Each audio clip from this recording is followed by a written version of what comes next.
जय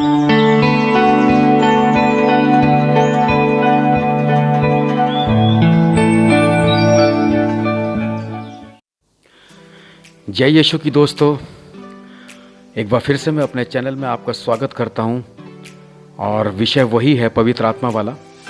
इससे पहले एक वीडियो फर्स्ट पार्ट ही उसका सेकंड पार्ट है, तो आज हम उसके पवित्र आत्मा के वरदानों के बारे में जानेंगे जो कि 9 हैं।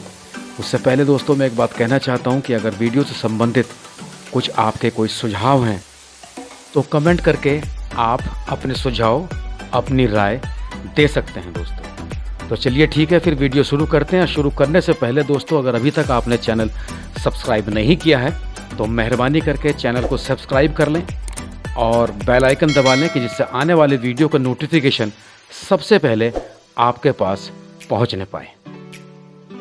शुरू करते हैं और विषय हमारा वही है पवित्र आत्मा और पवित्र आत्मा के फल, पवित्र आत्मा के वरदान। तो दोस्तों, जब किसी व्यक्ति, जब किसी विश्वासी के जीवन में पवित्र आत्मा आता है, पवित्र आत्मा उसके जीवन में कार्य करता है, तो एक विश्वासी के जीवन में पवित्र आत्मा किस तरीके से कार्य करता है, आज हम चर्चा कर रहे हैं कि पवित्र आत्मा के फल और वरदान के विषय में बाइबल के अनुसार पवित्र आत्मा एक ही फल है और उसके गुण अनेक हैं। प्रेम, आनंद, शांति, धीरज, दया, भलाई, विश्वास, नम्रता और संयम। अतः एक विश्वासी के जीवन में इसी कारण पवित्र आत्मा बहुत जरूरी है। आइए इसे हम विस्तार से जानते हैं। सबसे पहला दोस्तों आता है प्रेम। यह प्रेम परमेश्वर का प्रेम है जो पवित्र आत्मा का पहला गुण है।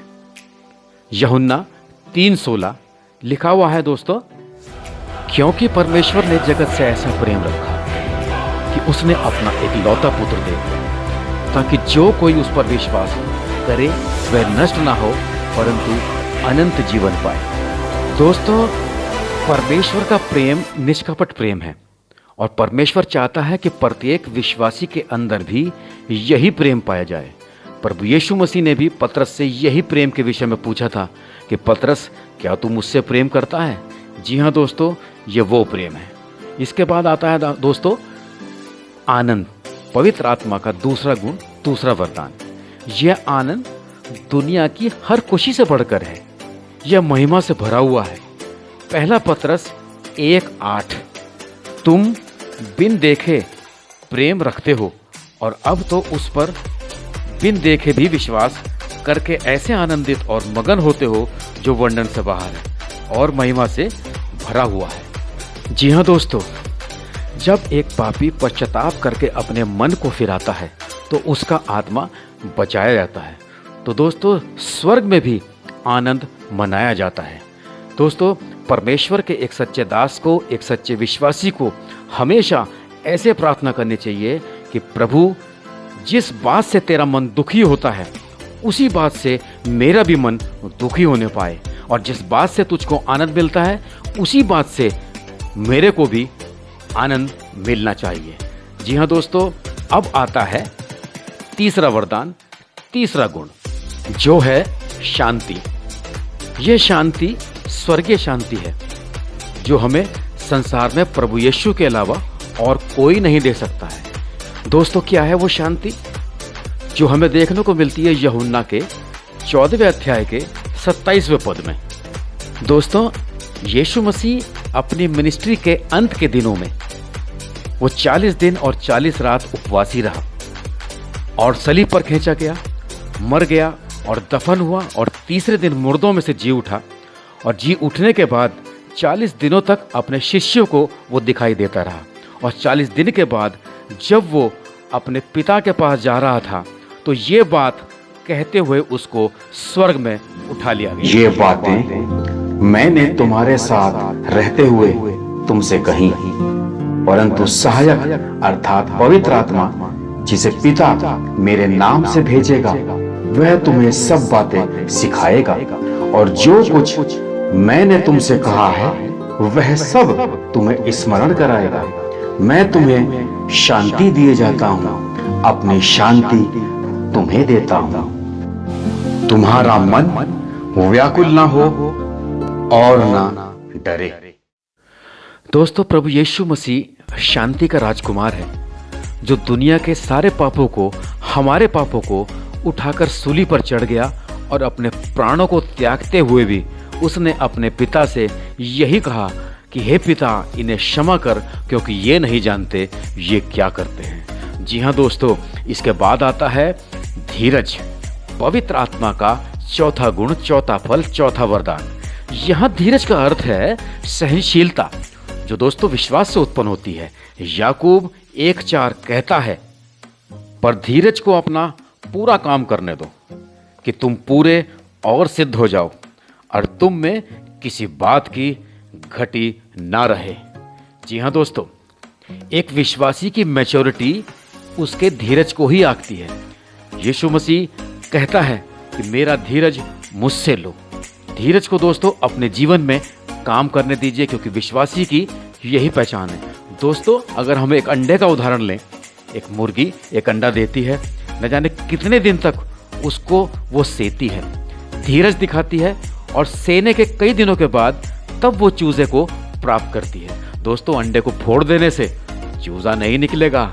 एक व्यक्ति को भी, एक विश्वासी को भी इसी तरह से प्रार्थना करनी चाहिए कि प्रभु यीशु मसीह मुझे अपने धीरज से नवाजो और इसी समय मेरे को धीरज प्रदान करो। जी हाँ दोस्तों, उसके बाद में आता है दया, पवित्र आत्मा के फल का 5वां गुण, 5वां वरदान।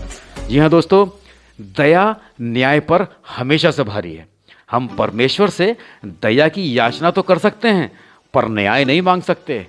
करुणा और दया परमेश्वर के ही गुण हैं। पवित्र आत्मा हमें सिखाता है परमेश्वर के सब मार्ग दया और सच्चाई के हैं। ये परमेश्वर की महा करुणा ही है और दया ही है कि हम जीवित हैं। हम पापी ही थे, तो परमेश्वर ने हम पर दया करके अपने इकलौते पुत्र प्रभु यीशु मसीह को बलिदान होने के लिए हमारे पास भेजा। पर परमेश्वर की दया है ये। उसके बाद आती है दोस्तों भलाई, पवित्र आत्मा का फल, छठा गुण, छठा वरदान। परमेश्वर का वचन हमें सिखाता है कि हम भला कर सकते हैं और नहीं कर रहे हैं, तो दोस्तों परमेश्वर की निगाहों में, परमेश्वर की नज़रों में हम ये पाप कर रहे हैं। दोस्तों, मनुष्य वही है जो एक दूसरे के काम आए, अर्थात परोपकार का काम करे। जो दूसरों की खेती सींचता है, उसकी खेती भी सींची जाएगी। नीति वचन 11:25 कहता है, यदि हम भलाई का काम करते हैं तो वह भलाई लौटकर हमारे पास बेहतर रूप से प्रतिफल देगी। तो ये था दोस्तों पवित्र आत्मा का छठा गुण, छठा वरदान।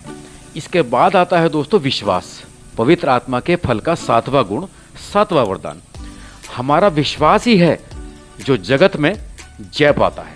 एक विश्वासी के जीवन में पवित्र आत्मा की ओर से विश्वास योग्यता आती है।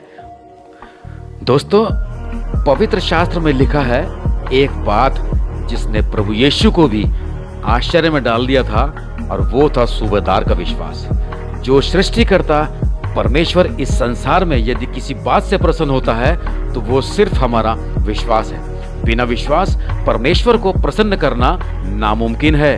परमेश्वर के पास आने वालों को विश्वास करना चाहिए कि परमेश्वर है और हमसे प्रेम करता है और अपने खोजने वालों को प्रतिफल देता है। इब्रानियों 11:6 वचन में लिखा है दोस्तों, और विश्वास बिना उसे प्रसन्न करना अनहोना है, क्योंकि परमेश्वर के पास आने वालों को विश्वास करना चाहिए कि वह है और अपने खोजने वालों को प्रतिफल देता है। तो दोस्तों, ये था पवित्र आत्मा का 7वां गुण, 7वां वरदान, 7वां फल। इसके बाद आता है दोस्तों नम्रता, पवित्र आत्मा के फल का 8वां गुण, 8वां वरदान, नम्रता और दीनता। वो गुण है जो किसी भी साधारण व्यक्ति को असाधारण सफलताएं प्राप्त करा सकता है। दोस्तों, पहला पत्रस के 5वें अध्याय के 6ठे पद में लिखा है, इसलिए परमेश्वर के बलवंत हाथ के नीचे दीनता से रहो, जिससे वह तुम्हें उचित समय पर बढ़ाए। जी हाँ दोस्तों, प्रभु यीशु ने कहा, मुझसे सीखो, मैं मन में दीन हूँ। मत्ती 11:29 में उसकी दीनता इसी बात पर दिखाई देती है, मेरा जुआ अपने ऊपर उठा लो और मुझसे सीखो, क्योंकि मैं नम्र और मन में दीन हूँ, और तुम अपने मन में विश्वास पाओगे। जी हाँ दोस्तों, यीशु मसीह जो संसार का पूरा सृष्टिकर्ता होने के बावजूद भी आज हमारे दिल के द्वार पर खटखटाता है और कहता है कि जो कोई मेरी आवाज सुनकर द्वार खोलेगा, मैं भीतर आकर उसके साथ भोजन करूंगा। जी हाँ दोस्तों, इसके बाद में आता है संयम, पवित्र आत्मा का 9वां और आखिरी वरदान, आखिरी गुण। पवित्र आत्मा के फल का 9वां गुण है दोस्तों संयम, सहनशीलता। पवित्र आत्मा हम विश्वासियों को परमेश्वर के पुत्र की समानता में बनाना चाहता है। ये सभी गुण दोस्तों यीशु मसीह में पाए जाते थे। आप लोग सभी जानते हैं कि जिस वक्त यीशु मसीह सलीब पर चढ़ाया जा रहा था, रोमी सिपाही उसको गाली दे रहे थे, तमाचे मार रहे थे, उसके मुंह पे थूक रहे थे। वो यीशु मसीह जो इस संसार का रचने वाला था, इस संसार का मालिक था, लेकिन दोस्तों उनके रोमियो सिपाही जो भी उसके साथ में कर रहे थे, लेकिन उसने पलटकर उनको कोई भी जवाब नहीं दिया, कोई प्रतिशोध नहीं किया। यीशु मसीह के एक आदेश में स्वर्गदूतों की सेना पूरे विश्व को नाश कर सकती थी, लेकिन हमारे लिए स्वर्ग का रास्ता तैयार करने के लिए वह संयम से यह सब कुछ सहता रहा। और दोस्तों अपने पिता के आदेश को पूरा करने के लिए, हम पापियों के लिए अपनी जान को उसने सलीब पर ऊपर कुर्बान कर दिया। जी हाँ दोस्तों, ये सलीबी मौत हम लोगों की जिंदगियों में व्यर्थ न जाने पाए। तो दोस्तों ये थे वो पवित्र आत्मा के 9 वरदान, 9 गुण। अगर आप भी अपने जीवन में इन पवित्र आत्मा के वरदानों को रिसीव करना चाहते हैं, पवित्र आत्मा को अपने जीवन में लाना चाहते हैं, तो मन फिराना होगा, पश्चाताप करना होगा, पिता पुत्र पवित्र आत्मा के नाम से बपतिस्मा लेना होगा और यीशु मसीह को अपने जीवन का मुक्तिदाता ग्रहण करना होगा। यीशु मसीह आपको बहुत बहुत आशीष दे और आप अपना ख्याल रखिए। दोस्तों अगर वीडियो पसंद आया हो तो शेयर कीजिए, लाइक कीजिए और हमारे चैनल को सब्सक्राइब कीजिए। Thank you.